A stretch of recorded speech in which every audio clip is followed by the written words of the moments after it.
Sa time na ito, lilitaw ang ikaapat na palatandaan. Una, Masih Dajjal, Isa,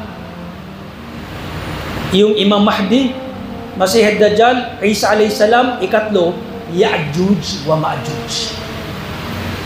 Ya'juj wa Ma'juj. Sila yung tinawag na mag at magug. Paglabas ng Ya'juj wa Ma'juj na ikatlong malaking palatandaan. Tandaan niyo, itong Ya'juj wa Ma'juj, umiiral na sila dati. Saan? Sa panahon ni Dzulqarnain. Sa panahon ni Dzulqarnain. Itong si Dzulqarnain, mabanggit na muna natin bilang pangbungad sa inggil dito. Sabi ni Allah subhanahu sa banal na Quran, "Qalu ya dhal qarnain inna ya'juj wa ma'juj mufsiduna fil ard," ila akhir al-ayah. Sabi ng mga tao, kasi si Dzulqarnain, isa siyang Muslim wahid, nagpapalaganap, isang leader, hari, no? Naglalakbay sa iba't ibang lugar upang may lumaganap ang tauhid kaysahan ni Allah, at dinidigma niya yung nakikita niyang yung mga taong sumasamba sa mga Diyos-Diyosan, no? At sinabi nila mga ulama, ang panahon ni Dzulqarnain sa panahon ni Ibrahim alayhi salam. Ibig sabihin, nauna na. Hindi totoo na si Dzulqarnain ay si Alexander the Great. Binabanggit nila na isang legend daw sa Rome. Ang Roman Empire, wala pong katotohanan yan. Dahil si Alexander the Great ay isang taong kafir, hindi mananampalataya. Si Dzulqarnain, subhanallah, muwahid Muslim, no? Nadatnan niya ang isang lugar, na itong lugar na ito, inaapi sila ng mga Ya'juj wa Ma'juj, pinapaslang, pinapatay, at lahat ng mga taniman, kinausap nila si Dzulqarnain. Si Dzulqarnain na ya Dzulqarnain, no? Ang Ya'juj wa Ma'juj, mapanira, nag-aasik ng lagim sa amin, no? Tulungan nyo kami, hanggang sa gumawa si Dzulqarnain ng barrier wall, malaking harang sa pagitan nila, na tinunaw na mga tansob, bakal, hanggang sa nabuo nila yung napakalaking wall, at hindi na itinagda ni Allah subhanahu wa ta'ala na mula noon masarahan sila, ay hindi na nakakalabas ang Ya'juj wa Ma'juj. Ang Ya'juj wa Ma'juj, isang mula sa angkan ni Adan, mga tao din sila, subalit kakaiba ang kanilang anyo, nakakatakot ang kanilang pagmumukha o nakakakilabot, no?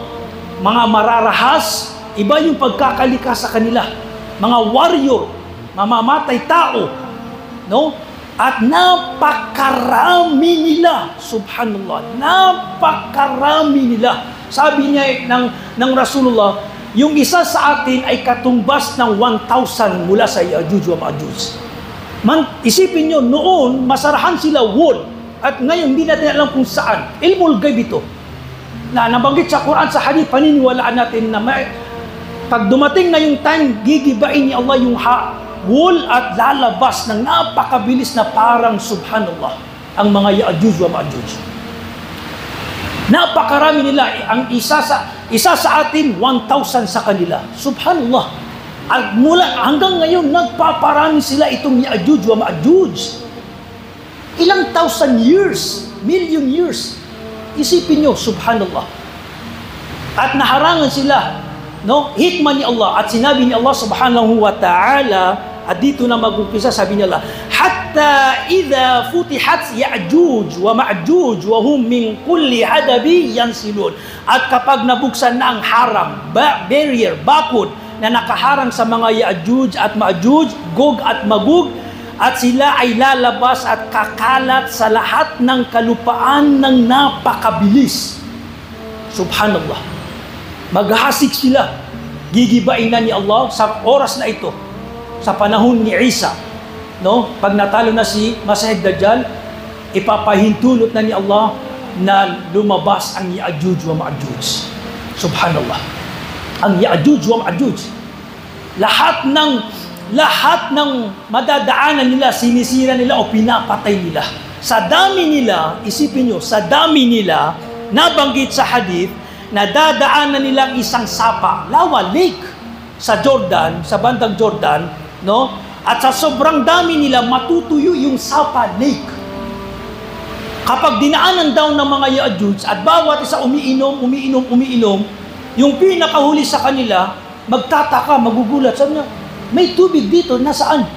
Ibig sabihin, ininom ng Ya'juj wa Ma'juj sa dami nila, lake, lawa. Hindi ilog, lake, lawa. Ganun, yun ang nagtumutok, sabi ng mga ulama, kung gaano karami ang Ya'juj wa Ma'juj. At uutusan ni Allah subhanahu wa ta'ala ang mga mu'min, ang grupo, ang hanay ni Isa alayhi salam, na hindi nyo kaya ang Ya'juj wa Ma'juj. Kailangan nyong magtago.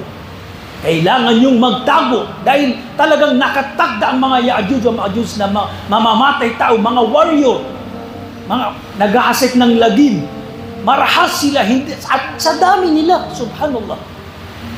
Hindi kaya uutusan ang ilang mga mananampalataya, magtatago sila sa mga bundok, kuweba. Yung grupo ni Isa alayhi salam, doon sila sa bundok ng Jabal Tur, sa pagitan ng Palestine at ng Egypt.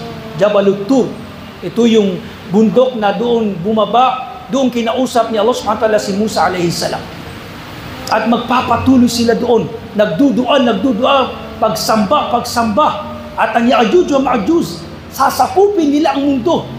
Yung mga taong, mga mu'min, magtatago sa ilang mga bundok na hindi nila kaya, mga gubat, hindi nila kaya si Ya'juj wa Ma'juj. Hanggang, tingnan nyo, hanggang sa nabanggit, kapag wala nang nakikita ang mga Ya'juj wa Ma'juj na mga nilalang, mga tao, no? Dahil napaslang na nila, napatay na nila lahat, sasabihin nila, nagwagi na tayo, nasakop na natin ang kalupaan. Sasabihin ng leader, bakit hindi natin sakupin ang langit? Kung nasakop natin ang kalupaan, sakupin din natin ang langit. Ganito sila mag-isip, no? Hanggang sa ginawa nila, no? Nagpumana sila, itinapon nila yung mga archers, pana nila sa langit ng napakataas. At nang bumaba yung mga archers nila, no? Tinakda ni Allah subhanahu wa ta'ala, nilagyan niya ng mga dugo yung mga pana nila, no?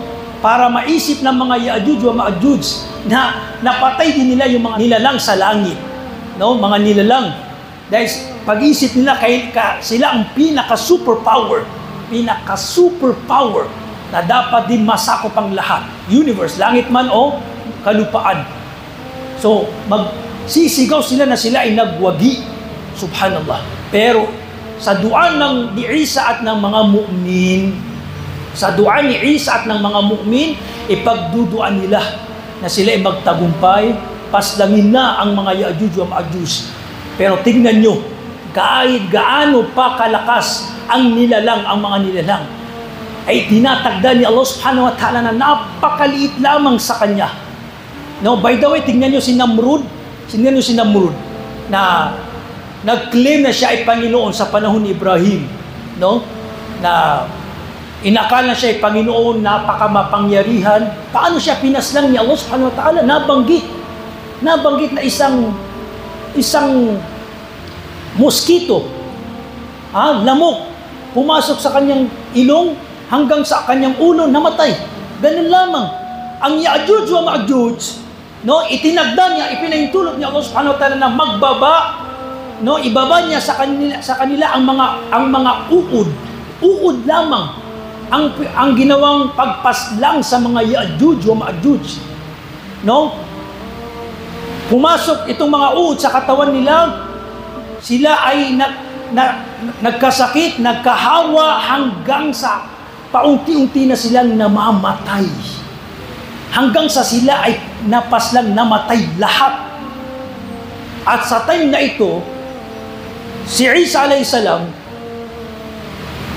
maisip niya na parang wala silang naririnig sa kalupaan, sa lupa.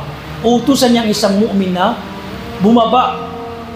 Tiyakin niya kung ano yung kalagayan lupa at makikita niya pagbaba niya, subhanallah, lahat bangkay ng mga Ya'juj wa Ma'juj at napakabaho, napakasangsang ng kalupaan dahil milyon-milyon ang subhanallah, namatay na mga Ya'juj wa Ma'juj.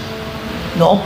At magdudua ulit si Isa alayhi salam at ang mga mu'min na tanggalin itong mga bangkay, katawan, no, na nakaratay sa kalupaan, at magpapadala si Allah subhanahu wa ta'ala ng mga ibon na dadalhin yung katawan nila, at magpapaulan si Allah subhanahu wa ta'ala ng napakalaking ulan na magiging masagana ulit ang kalupaan, magiging napakagandang lugar, no? At yun na, mag-uumpisa ulit, ipapalaganap na ni Isa alayhi salam yung kanyang layunin dito sa mundo, hindi pagka-propeta.